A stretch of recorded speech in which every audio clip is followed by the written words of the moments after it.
మటనే వాళ్ళు తెచ్చిర్రు. పండుగ కదా, పక్కింటి వాళ్ళు అనుకుంటే అసనత్తాంది కావచ్చు. అక్క పండుగ నాడు ఏం లేకపోతే పిల్లగాని ముఖం చూస్తారు. నేను పోయి చికెన్ తెస్తా అండు. తేపరి చచ్చినాక తింటా నేను. అమ్మా ఇగో పూరీలు మటను.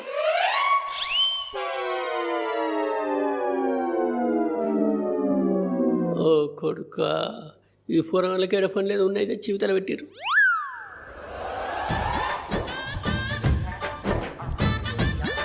మటన్ ఉండగా చికెన్ ఎందుకు మరి? మందు లేదు కదా, నేను పోయి మందు పట్టుకొస్తా. మామయ్య ఇగో మందు. ఫోర్వర్డ్ పాడుగాను సీసా ఇచ్చిందిగా. అరే అల్లుడు నువ్వు సూపర్. అంతా అయిపోయింది. ఇక మరి మీకు స్ప్రైడ్ వేసుకోపోరు. బాబాయ్ నువ్వు కూడా తిందాం. నీకేమైనా బుద్ధి ఉందా రా?